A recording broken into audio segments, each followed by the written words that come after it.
on 25B number 2.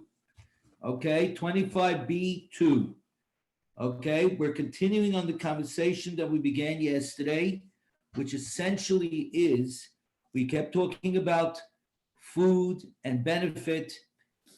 And yesterday we talked about what does it mean to eat, meaning the normal way of eating, not the normal way of eating, the normal way of having benefit, not the normal way of having benefit. So now the Gemara talks about is going a little further. We are of right straight dab in the middle of the page. It's again 25B2. The words are Itma Hanabol Habol Odom Bal Karchai. Good morning, Charlie. Good morning. Good morning. Good morning. So Good morning, Jeff. Like this. Good morning. So here we go. Itmar. What happens when benefit, which is an illegal, prohibited benefit, comes to a person independent of his rotzai, independent of his will? Balkarchak usually means against his will. Here, it's not so much against his will as much as independent from his will. That the classic example is you walking by a place of Avodah Zarah, you're working by a Roman Catholic church, and there's a wonderful smell coming out of the church, and all you wanted to do was get from point A to point B, and there happens to be the church over the way. And as you're passing by the church, you smell the beautiful smells, the incense that's coming out of the church, and you enjoy the smell. And obviously you're doing this against your will. The idea wasn't that you should walk and smell it. The idea was that you took this path because it was the most convenient path to get from point A to point B. And that's the most important thing over here.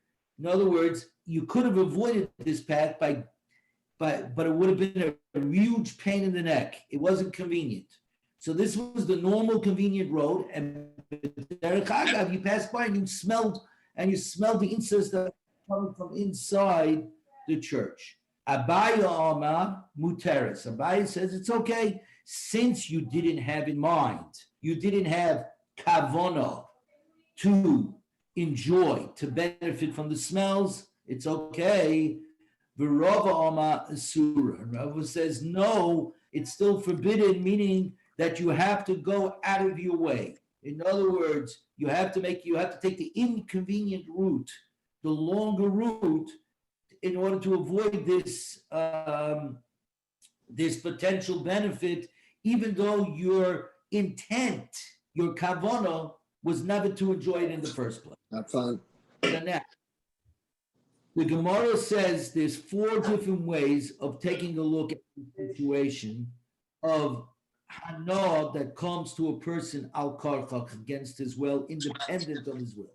The Gemara says like this: Efsher, where it's possible for a person to avoid this activity, become a chavin, but he does have in mind his intent is to receive the benefit. Lo yefsher u'mechavin, or no, it's unavoidable. This is the most feasible route for him to take, but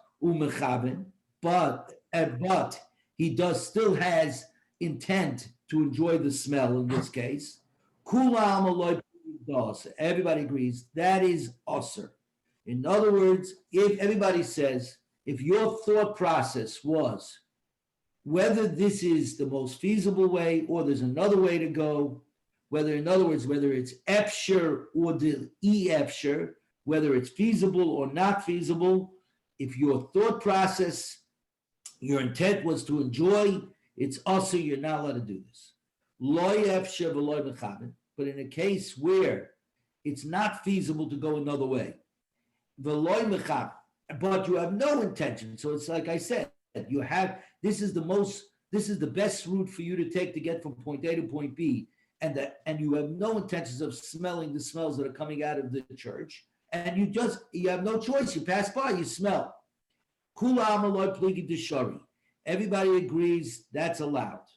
Ki pligi, where they arguing, where's Abaye and Rava arguing by the case of the efshe v'lo mechavin, where it's feasible to take another route, but you have no intentions of having benefit from the illegal activity, i.e., let's say the case of the smell over here.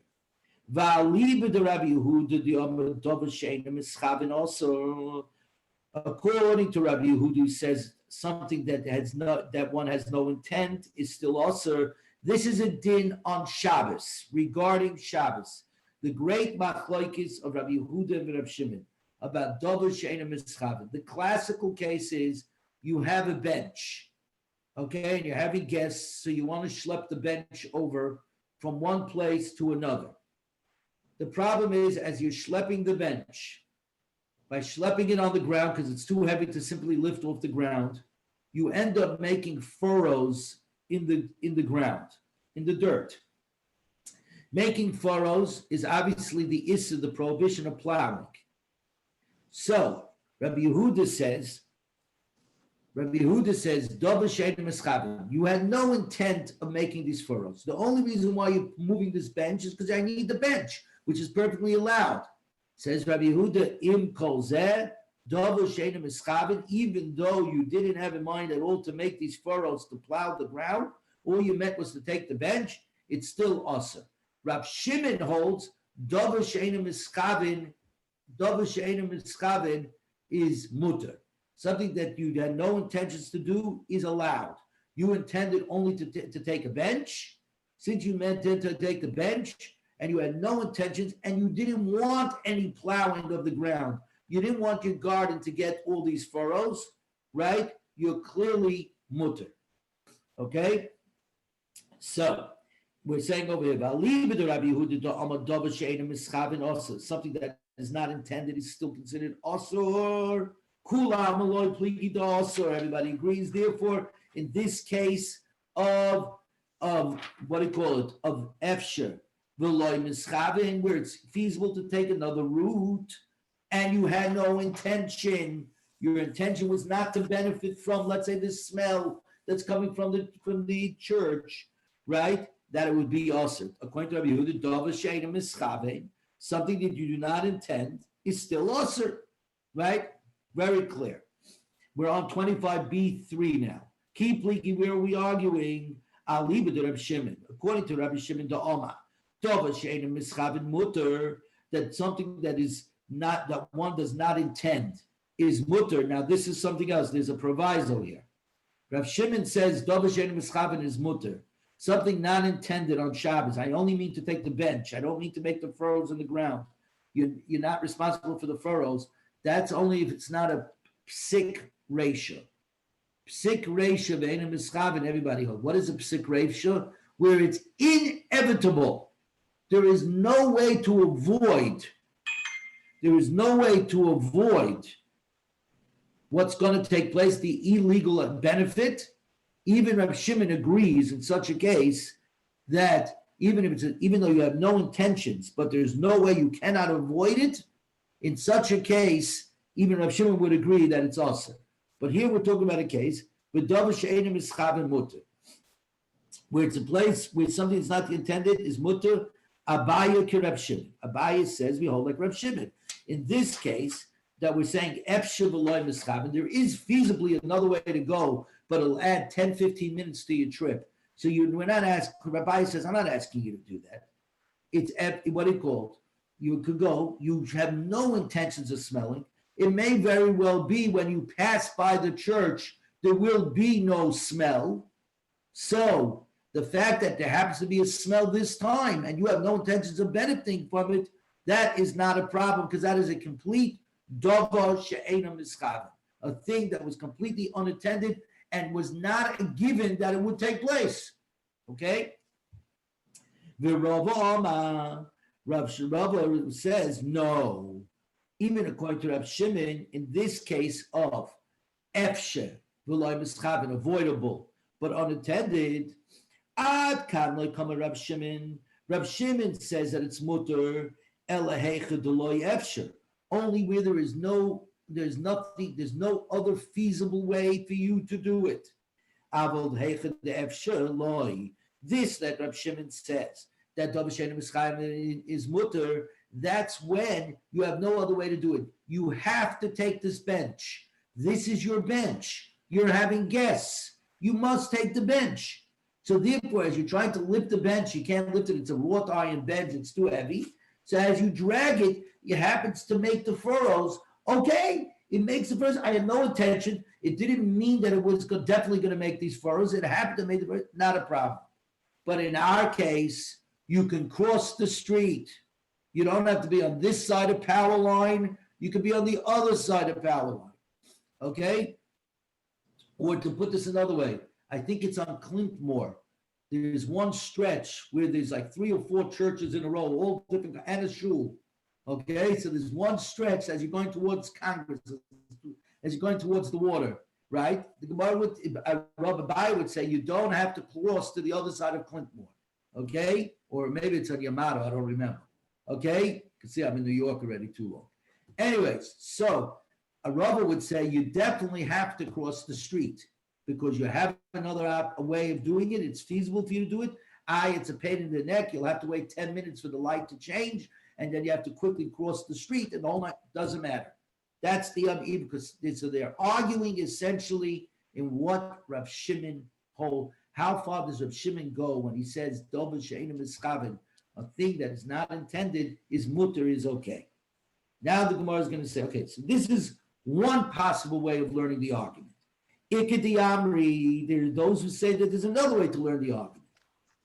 In the case that we're talking about over here, where it's feasible to cross the street, but it's not intended, the benefit is not intended.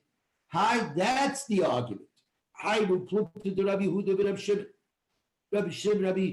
Yehuda is the one that says no. Rabbi Yehuda is the one that says is osur. And he says, no, you have to inconvenience yourself. You've got to cross the street. And Rav Shimon is the one that says, Davar she'einu mischavin is mutter. And no, you don't have to cross the street. Just the opposite of what we just said now. And you don't have to cross the street. Rav Shimon in this version says, no, it's a Davar she'einu mischavin. You're entitled to walk. You're entitled to, I'll give you guys the perfect example. On Shabbos, you're walking, and you pass by a house that has an automatic light, meaning that the front light in the front of the house, as you're passing by, right, is a motion sensor. So when you walk by, the light automatically turns on. Are you allowed to walk that or not?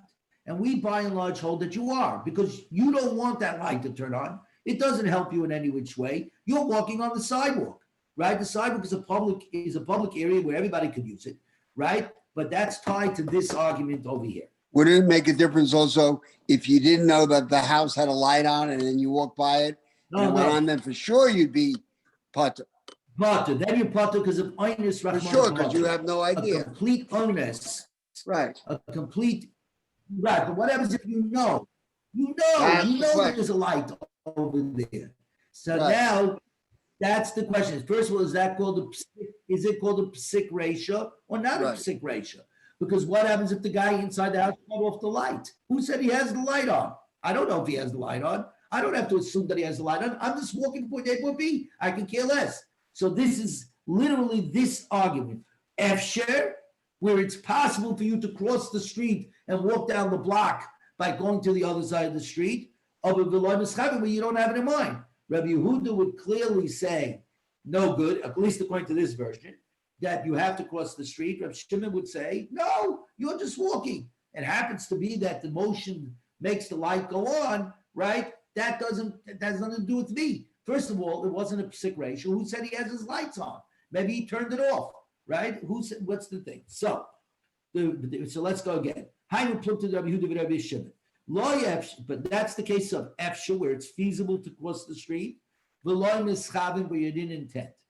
But in a case where it's not feasible, where, for an example, like I said, it's Clintmore, just to use that as an example, where it would take you 10, 15 minutes just to cross the street, right? So it's not feasible, and you certainly had no intentions of benefiting. Everybody says it's allowed. Ki pligi, remember, according to this version, where it's not feasible, and when you did have it in mind, you figured, listen, I have no choice. I got to go this way. Since I'm going this way already, I might as well enjoy the benefit of my going this way. So I happen to enjoy the smell coming out of the church. No, why not? Right? So now the Gemara says like this. Va'aliba to Rab Shimon. According to Rab Shimon, who's the one who says, is mutter, the Ozel Bosa Kavana, who always says it simply goes after the way you think, 25b4. Rab Shimon says, it goes after your intent, after your kavana. It's usher. Because since your intent was to enjoy the benefit, it makes no difference to me whether it was efsher or lo efsher. It's not tied to feasibility and not feasibility. It's tied to the idea, did you want to have benefit or you didn't want to have benefit? You wanted to have benefit by, you said, let me go, since I have to go this way anyway, I might as well enjoy the smell that's coming out of the church. No problem. Then you're usher. You're not allowed to. Keep ligi, whereas Abaye and Rav are arguing, Ali the Rabbi Yehuda. According to the sheet of Rabbi Yehuda, who says, Dovo she'ena mischaven is also. A thing that's not intended is also. The Amma, because he seems to be saying, Rabbi Yehuda, if you analyze him, the Amma, lo yishana mischaven, lo yishana she'ena mischaven, it then makes no difference whether one intends the forbidden benefit or one does not intend the forbidden benefit. Efsher aser, if it's paid, if you could avoid it, it's aser, and it's aser. Because Rabbi Yehuda says, he always says, davar she'ena mischaven is aser. Something not intended is aser. So he has a blanket rule. It's not tied to attention. Whether you had intention, whether you didn't have intention, it's no good. It's all tied to feasibility. Could you have avoided this? Well, then davar she'ena mischaven is also. If you couldn't avoid this, well, then you're in oinus, and oinus akmana patra, and you're off the hook. So, Abaye ki Rabbi Yehuda. Abaye seems to be holding like Rabbi Yehuda in the case of efsher. It's not feasible to go another way, but it was intended. It's not feasible to go to the other side of Clintmore, but he did have in mind to enjoy the smells. According to this version of Rabbi Yehuda, Abai would say, Rabbi Yehuda says it's mutter because it's not tied to your intent, it's tied to feasibility. We are now on the daf. Chavav Amud Aleph. Okay, V'Rava Amalach, and Rava will say to you that it's still also in this case. Ad kan like Rabbi Yehuda she'ein mischaven ki mischaven el l'chumra aval mischaven she'ein mischaven l'kula loy. This that Rabbi Yehuda is saying that it's tied to feasibility or not feasibility is only if it turns out to be a stringency. If it turns out through it to be a leniency, no, Rabbi Yehuda doesn't say that. Rabbi Yehuda is coming to be machmir, to be the harder position. Davar she'ena mischaven is also. Something not intended is also. Right? Where that turns out to be a stringency, that's what Rabbi Yehuda is saying. If where it turns out that it's tied to feasibility or not feasibility, he's still going to be stringent. So in other words, Rabbi Yehuda is not coming to get that you should be able to figure out a way to use his idea of davar she'ena mischaven is also, something not intended is also, to come out with a leniency, which would be the case over here, where it's efsher, where it's not feasible to do it, and therefore you say, since it's not feasible for me to take another route, I could have benefit. Says Rabbi Yehuda, I'm not letting you take a side door to get out of my room. So there we go. Now, Amar Abaye. Now we're going according to the second version of Abaye, which is what Abaye's way of saying Rabbi Yehuda, which is, according to Rabbi Yehuda, if something is efsher, unavoidable, unfeasible, umischaven, but he has in mind, it's okay, he's allowed to because it's tied to feasibility. That's what Abaye said in the second version. Minoha min Allah, How do I say that Rabbi Yehuda allows? Unavoidable but intended. It's not, because we learned. Amru Allah about Rabbi Yochanan ben Zakkai. Rabbi Yochanan ben Zakkai was the great Rabbi Yochanan ben Zakkai, who saved Klal Yisrael at the time of the Churban. At the time of the Churban by Yesheni, he's the one who went to Vespasian. He snuck himself out in a coffin out of the city of Jerusalem, and he begged it, and he met with Vespasian and told him that he was going to become the Roman emperor. And Vespasian said, "How do you know?" He said, "If I'm right, will you allow me to take 5 Talmidim and start a small yeshiva in Yavna?" And while they were talking, a messenger came and said, "Caesar, hail Caesar," to Vespasian. And Vespasian kept his word and let Rabbi Yochanan ben Zakkai take 5 Talmidim to Yavna. Vespasian didn't know what he was doing, because from those 5 Talmidim, we are here today doing the Daf Yomi. And Rabbi Yochanan, during his time, was the great Rabbi Yochanan. When he spoke, thousands upon thousands of people came to hear him. The problem was, in Yerushalayim, there was no open space except on the Har HaBayis, on the Holy Mountain, on the Temple Mount. So he would give shiur outside the walls of the Temple Mount.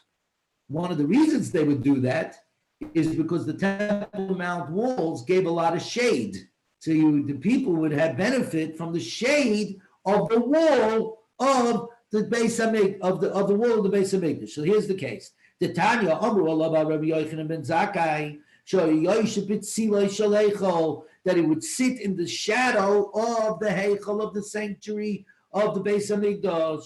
The Darish Kalayan Kulay would expand Torah to thousands of people all day. So what's going on over here? Here was a case that it was not feasible to give shiur, to give the learning in any other place, because you needed a place that could sit thousands of people. But he still had in mind to be mechavein, to have anah, to benefit from the walls of the Beis Hamikdash. Vishari, and it was permitted. We didn't say that he was over on Mi'ilah, that he was moyel behegdish, that he had taken advantage of the holy, that he was trying to have benefit from the shade of the holy. So you see that it's in a case of efshar, there was no other place to give the shiur, umechavin, but he still had in mind to do what is essentially an illegal activity of, i.e., having benefit from the walls of the Beis Hamikdash, and it was allowed. Prove that we hold like Rabbi Yehuda, that efshar, and this is Pshat Rabbi Yehuda, to where it's efshar mischaven, it's mutter. So Rava Omar, Rava would say no, because what did Rava say? No, Rabbi Yehuda never only allows for a chumrah, no kulas, only for stringencies and no leniencies. Shani heichal, the shadow that's cast by the walls of the heichal of the sanctuary, is different. The l'soicha yasu. What was those walls made for? The walls were not made for the outside people. The walls were made for the inside people, the Kahanim and Levim doing the Avodah. It was made to give them shade and to give them privacy. So it turns out that what was happening on the shade that it happened to give on the outside was unusual, was shaloi kedarkai. Hano shaloi kedarkai, like we learned yesterday, is mutter. So therefore, Rabbi Yochanan deliberately put it over there, and he said you can have kavanah, you can have benefit from this wall, because the benefit from the wall is an unusual form of benefit, because that's not what its purpose is for. The purpose of those walls for what was happening inside the Beis Hamikdash, not outside. The best way to look at this is look at your houses, any house that we live in. The walls of our house, the outside walls of the house, are not made for the people outside.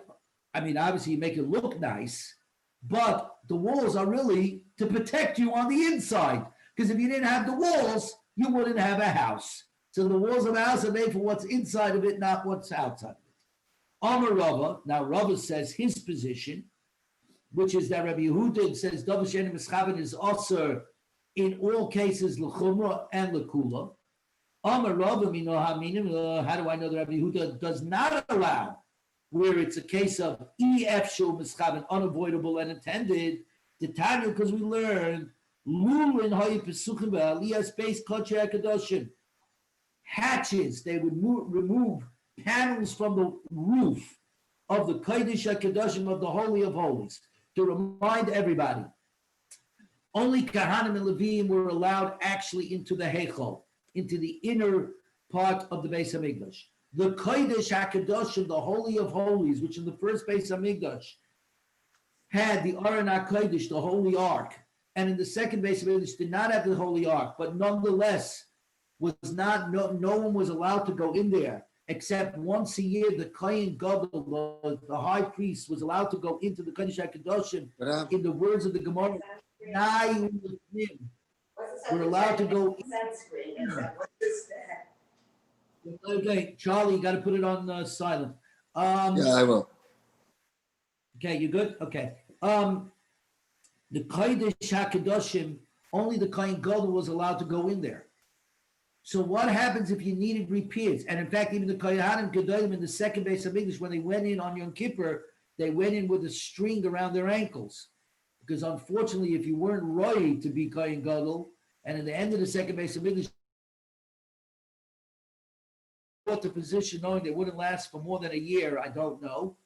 But year after year in the Beis Hamikdash, they pulled out the Kohanim from the. They had to pull out the Kahanim Gedolim because they would pass away on Yom Kippur when they went inside the Holy of Holies.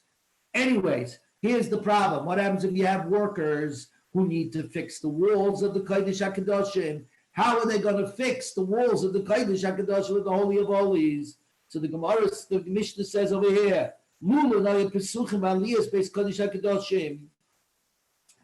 holes were made, hatches were made in the upper story of the Kodesh HaKadoshim, shebehem mishamshnis arunim b'tevos, and they would lower the workers in boxes, in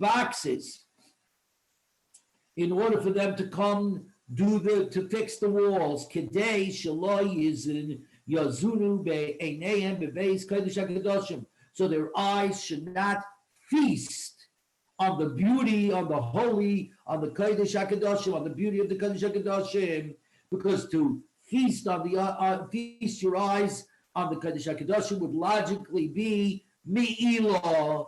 You would be over on Me'ilah, Zakti Gemara, V'hacha D'loi Efsha, but over there was a case where it was EF, there was no other way. You had to fix the walls of the Kodesh HaKadoshim. There was depreciation, there were breaks in the walls.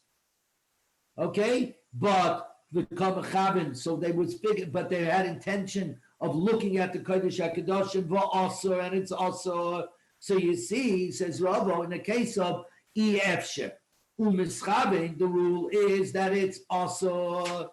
Says the Gemara. Now we're on 26:8, number 2. The Abaye says no. The Tispera. Do you really think that the workers, these craftsmen that are coming to fix the walls of the Kodesh HaKadoshim, when they look at the walls of the Kodesh HaKadoshim, there's an Isser over there of Me'ilah, of being over on Me'ilah? Absolutely not. Call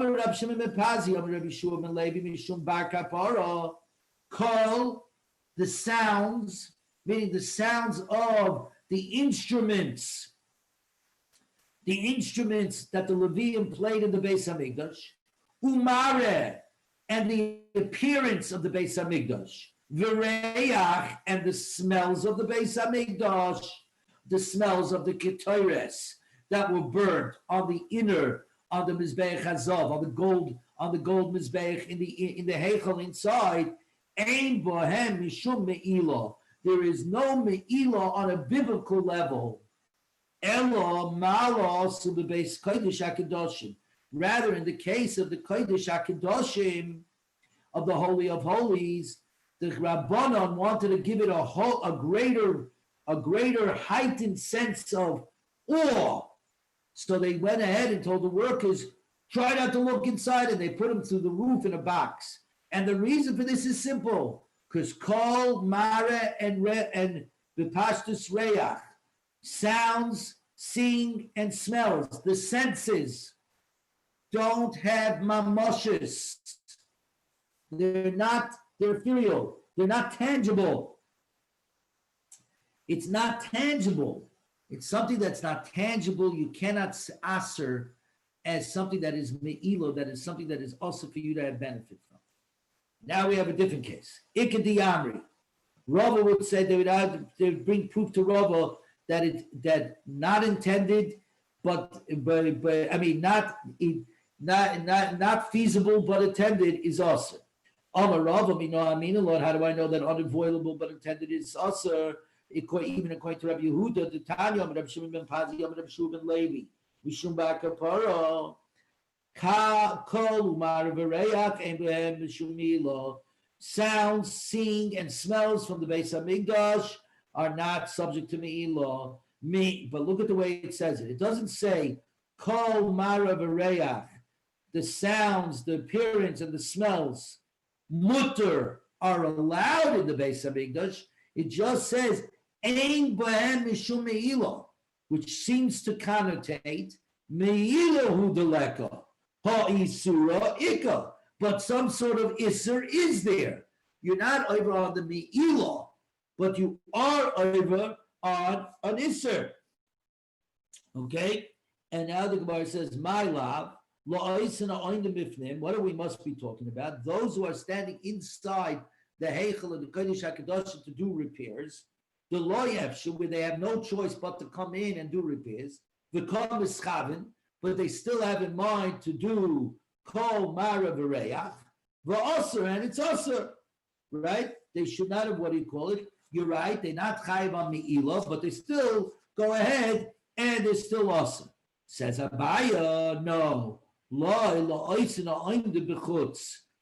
Bar Kapara says, Ein Behem Mishum Me'ilah, but Mashma, no Me'ilah, but there is an Isser, we're talking people who are standing outside the Beis HaMikdash. You're standing outside the Beis Hamikdash. You can still hear the playing of music of the orchestra of the Levir. You can't see what's going on in the Beis Hamikdash, but you certainly can smell the ketores, the incense that's burning.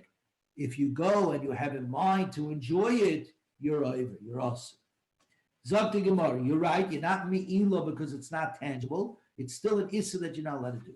Gufa Zakti Gemara, Rabbi Shimon ben Pazi, Rabbi Shimon ben Levi, Mishum Bakapara, Kol Umaru Reach, sound appearances and smells, Ein Behem Mishum Me'ilah. Freite Gemara V'Reach, Ein Behem Mishum Me'ilah. But smells is not subject to Me'ilah. And this is the one thing I want you to keep in mind. Smells have ingredients. Think about that. The ketores was made up of a whole bunch of 13 different kind of ingredients. The ingredients are tangible. You burn these ingredients, they smell. So there is some tangibility when it comes to smell. Well, we learn, says the Gemara, if one compounds the incest, the ketores, in order to become practiced in its proper way of using it, you need to understand, in our Torah, there is a huge isser forbidden to make the ketores for yourself. The ketores was considered so holy and so put just for the one up high, for the Rebbeinu Shalom to be burnt on the golden Mizbeach, that anybody who made it for themselves was chayiv karos, was chayiv to be cut off. But we're saying, if a guy was doing it merely to become practiced in learning how to do it, that's a kohen, was learning to be practiced to learn how to do it, or in order to donate it to the public, meaning for its use in the Beis Hamikdash, potter. He's potter from karos. But if he made it in order to enjoy the smell of the ketores, chayiv, he's chayiv karos. Says the Gemara, v'hamarich ba potter. But one who actually smells it. In other words, if you're actually in the Beis Hamikdash and the ketores, the actual ketores is burning on the Mizbeach Hazav, on the inside altar, on the altar in the inside. The din is, if you actually smell the ketores that's burning, you're potter from karos, but elo shemal you chayiv amilo. So what do you see? That the aroma of the Beis Hamikdash If you smell it, you are chayiv me'ilah. So how could you tell me before that you're not chayiv me'ilah? The reach ein bohem mishum me'ilah. So the Gemara says we have to re-understand, we have to re-explain bar kapara. El amar papa kol umare, the sounds and the appearance ein bohem mishum me'ilah. Don't have me'ilah. We're on 26a3 now. Lefi she'ein by mamish, because they have no substance. Okay, they have no substance. There you go. They're not tangible. L'reach la'ach shetala tumasai, but the aroma of the keteris, once its column of smoke rises on the keteris, the way it was burnt was that it burnt and the smoke, they figured out a way that it did not dissipate. It was essentially a miracle. The what he called the nace was that the smoke would go up in a straight column, literally straight up, and that was truly the avodah. That was its work. That was its avodah. So the reach achashatala tumasai, and the smell of the incense of the keteris, once its column rises, ein ba mishum me'ilah. It's no longer subject to me'ilah because the avodah is done, the work is done. V'hoyel v'nasis mitzvah, because the mitzvah has been done. Lemema says Rabbi, what do you call Lemema? And that's what Rav Bar Kapara meant. Reach ein bohem mishum me'ilah, once its avodah was done. So Frank the Gemara Lemema the chol echad the nasa mitzvah ein mishum me'ilah. So you're saying that once the mitzvah is done, there's no such thing as me'ilah. Va'arei trumas hadeshen. This is the truma of the ash, all the ashes that accumulated all day and all night when they burnt the remaining emurim, the sacrificial parts. The ashes were then gathered up and piled in a pile next to the mizbeach. That was that's the first avodah.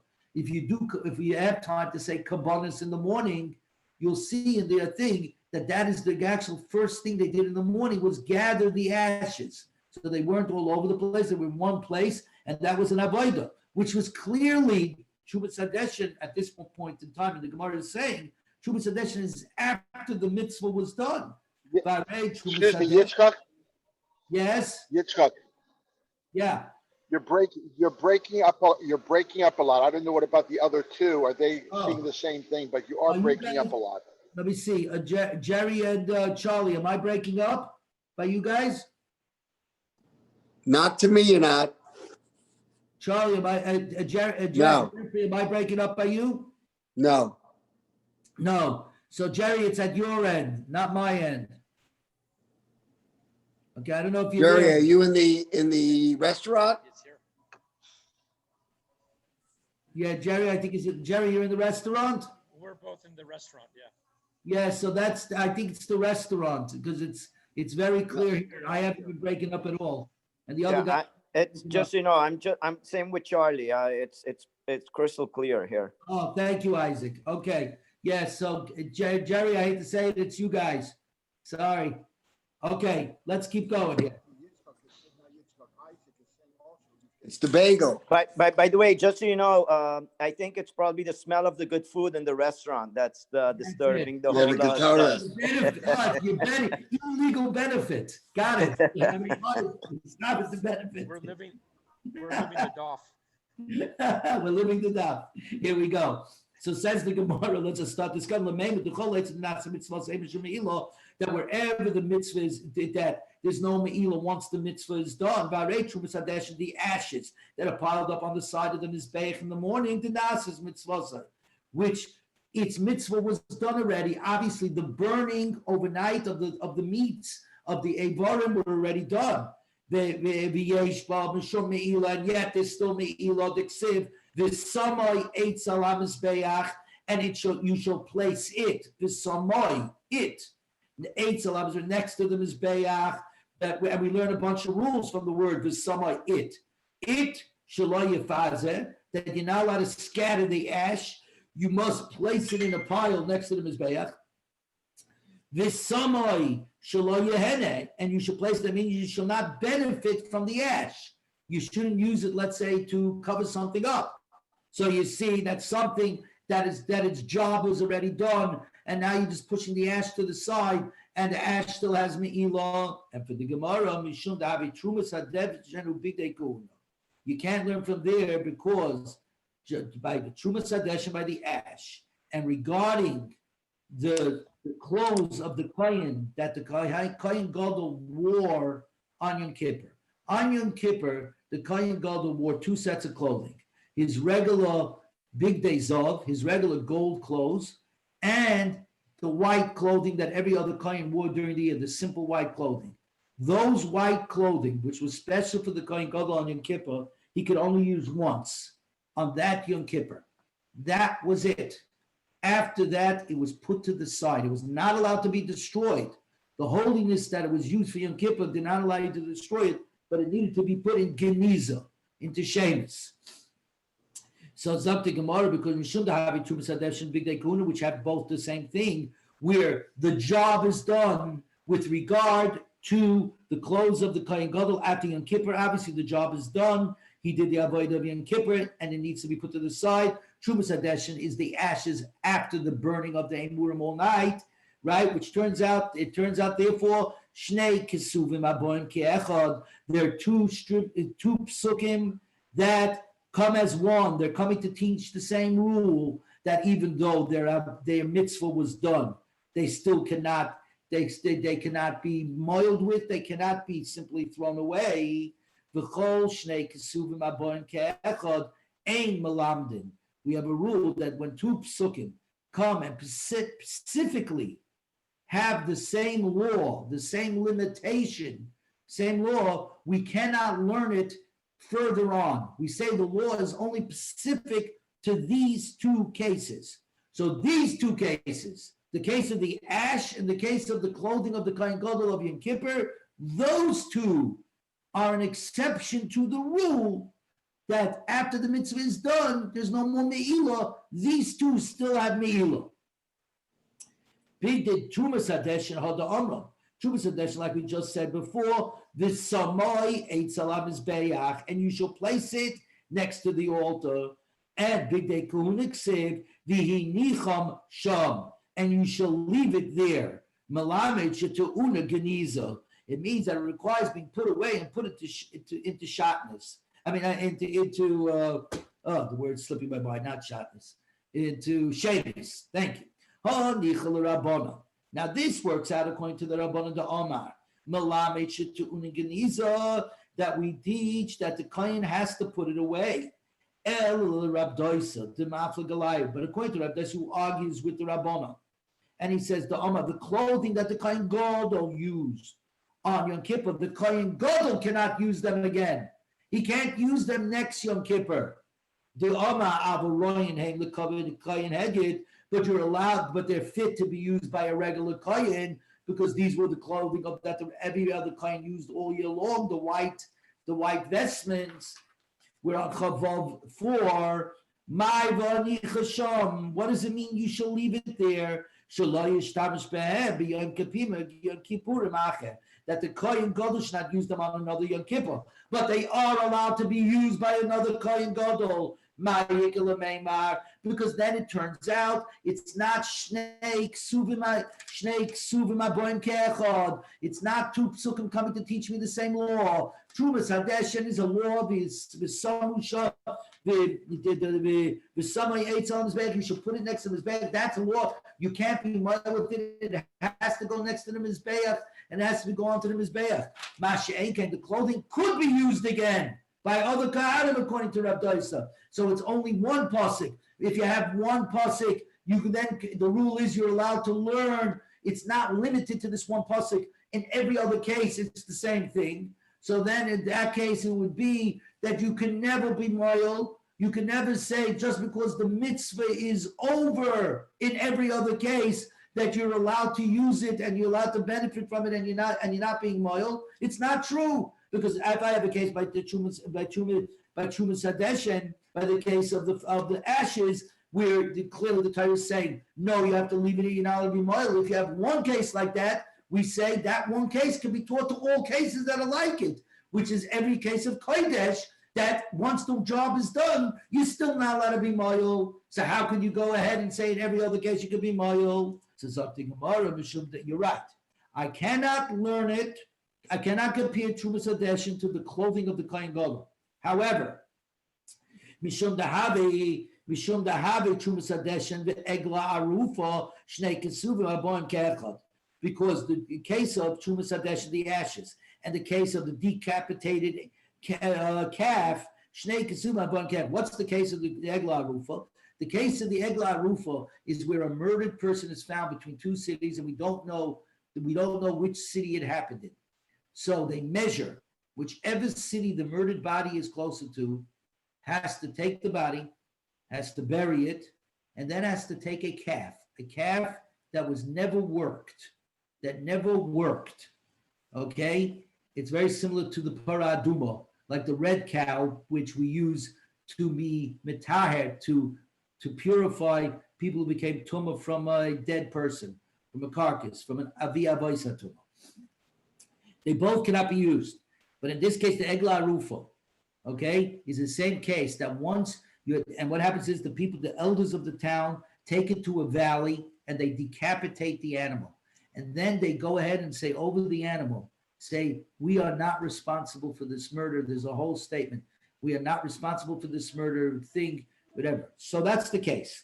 Okay, it's a whole process in order to drive home the terrible thing of murdering a person. And the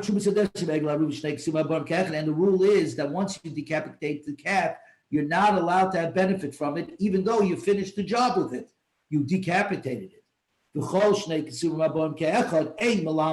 They're only specific to their cases, not to all other cases at all. That's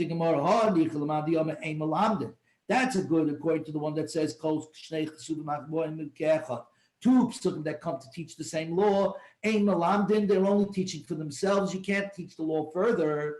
But according to the one that says we do teach that we could still teach further that when even you have two psukim, he holds you need three psukim that teach the same law. That makes it specific, and then you don't teach it further on. But two psukim is non-specific, and you can teach it to all similar cases. Then you have run into the same problem. If you could teach it, it turns out there is me'ilah even after you do the mitzvah. So the Gemara says, no. Trey miyuteksiv. Because within even according to this man, the Oma, that shnei ksuvim aboim ke'echad, two psukim that come to teach the thing, melamdin, you can teach further. Here there's a difference. Trey miyuteksivi. Here there are two expressions. One in the case of the Trumas Hadeshen, and one in the case of the Egla Arufa. Ksiv v'samai. In the case of Trumas Hadeshen, it says, v'samai, you shall place it, eitz al hamizbeach, which seems to say it, but nothing else. V'ksiv, by the Egla Arufa, arufa, the calf that was decapitated. Just this calf that was decapitated is not allowed to have the benefit from. But any other kedusha thing that was the mitzvah was done with it. Not those can have benefit. You don't have ni'ilah. So now the Gemara says. Now we're going back. Okay. Once again, we're going back to Rava's position that according to Rabbi Yehuda, when it's efsha u'mischaven, it's unavoidable but intended. It's still aser. Toshma. This is the case of the Egla Arufa, okay? Or the Paraduma, but let's call it the Egla Arufa, okay? The decapitated calf. Here you have the calf. She's a little calf. She needs to nurse from its mother. The mother is connected to a team of cows that are pulling a plow to plow the field. So, Hanicha L'Rivka, if one hitched the cow to a team of cows so that she could suckle from the mother, she could nurse from the mother. And the intention is that the cow should do, the calf, the little baby calf, should do no work. It shouldn't plow, it shouldn't do anything.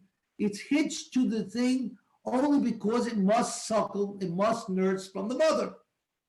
And what happens, Vidosha, and in the process of nursing from the mother, the calf goes ahead and also threshes and also does work, also plows the field?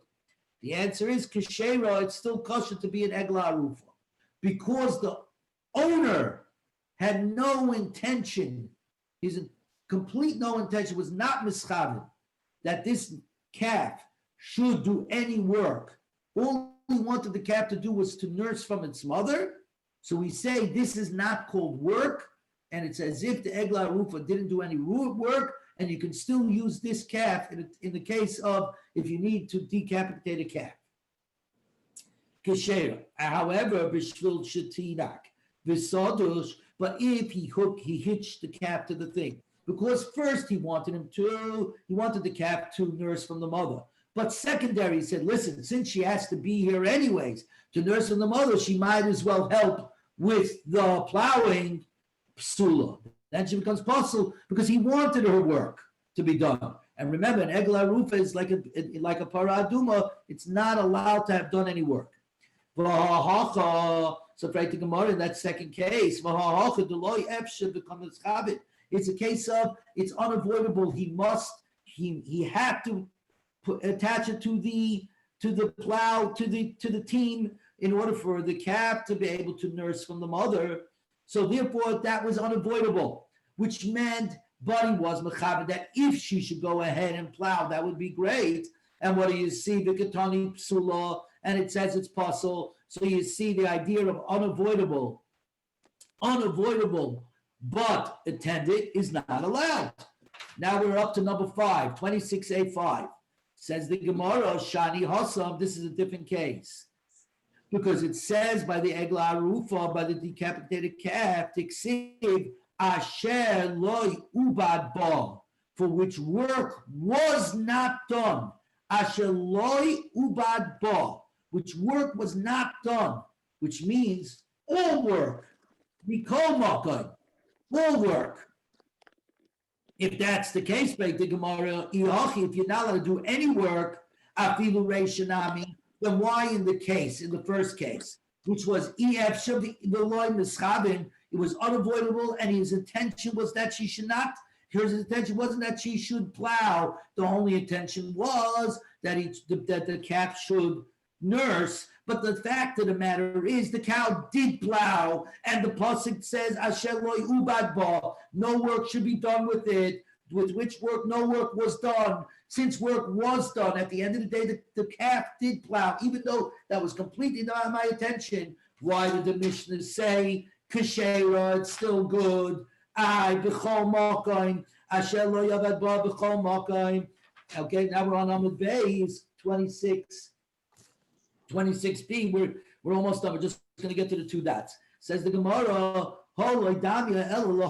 says the Gemara, no, because this is comparable to the very similar case of the paraduma, of the red heifer, which again, the paraduma was the red cow that was used, that was purely red, had to have less than two hairs that weren't red, that was used. Its ashes were used to be mixed with water, and the mei chatos, and the ash water was used to be sprinkled on those who had become contaminated from a mace, from a dead person, and that was matama, and that was matar the tamei.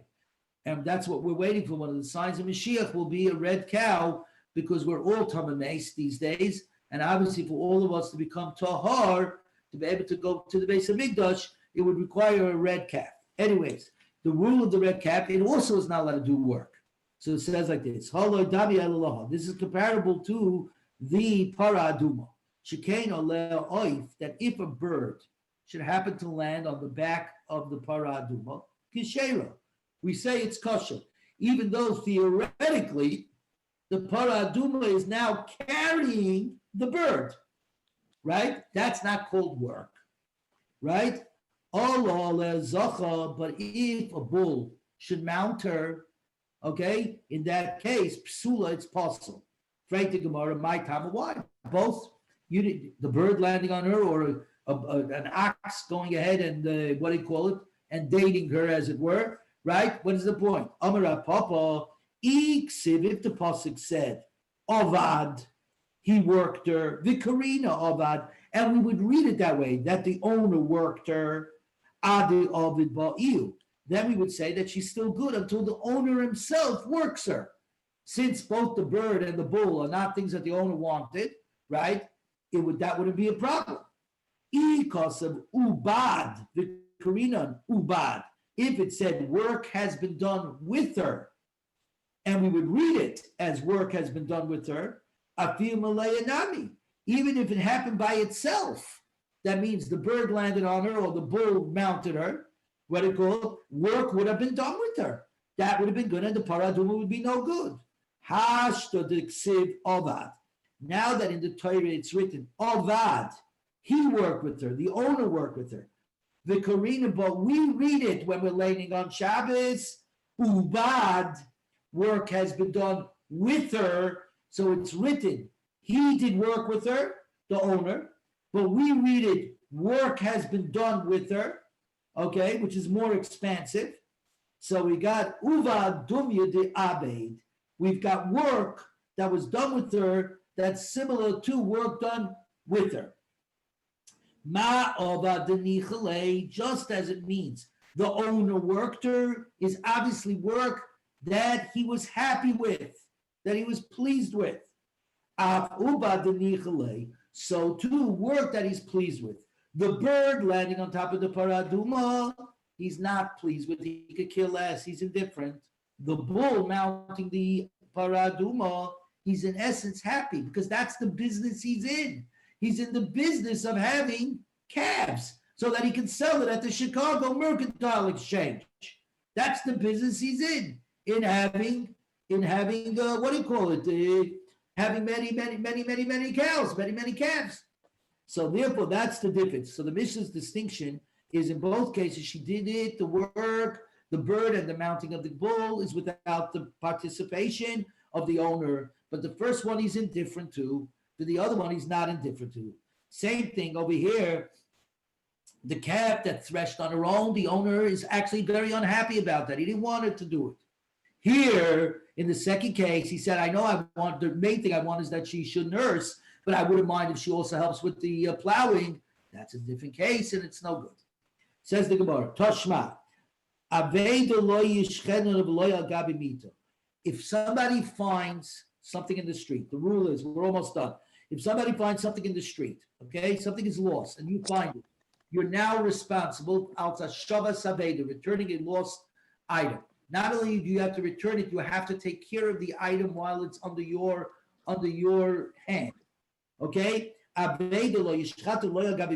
should not spread a lost garment over it for his care over a bed, or over a peg for his own needs.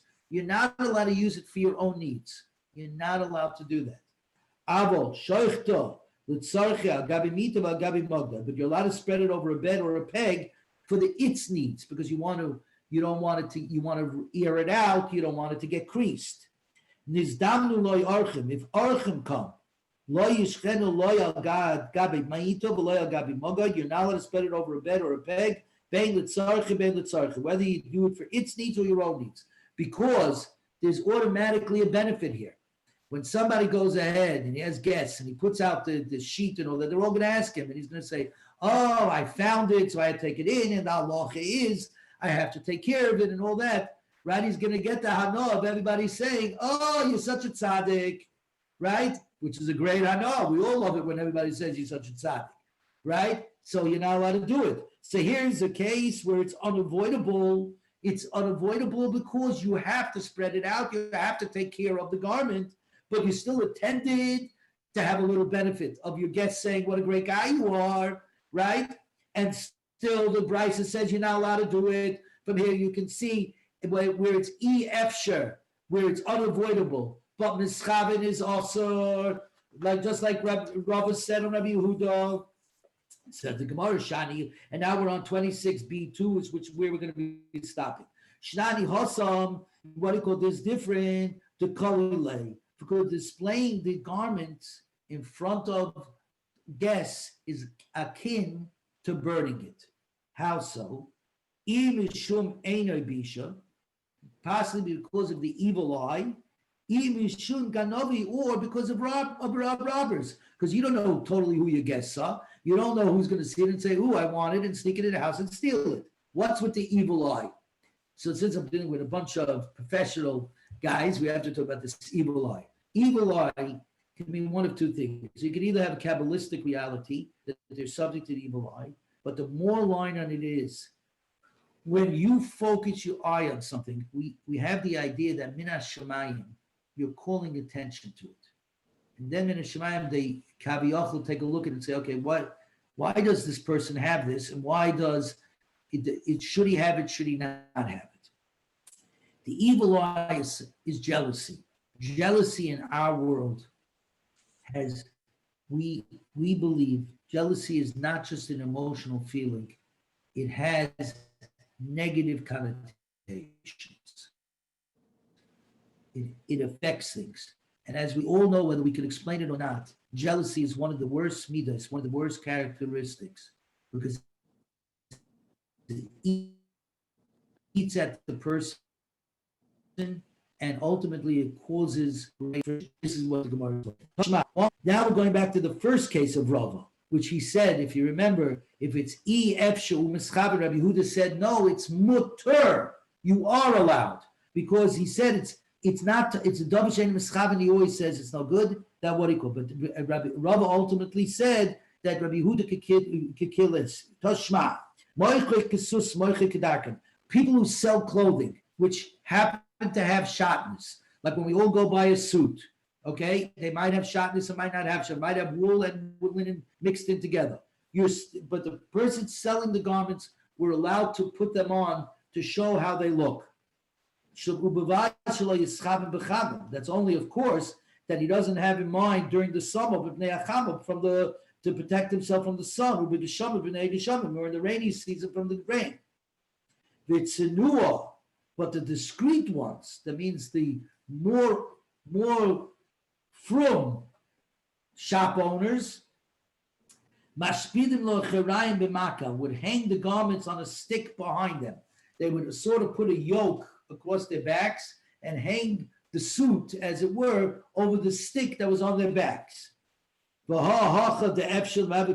so now we have a case where it's possible to go ahead and do it in a more discreet way with the stick without having to put the shatnez directly on yourself.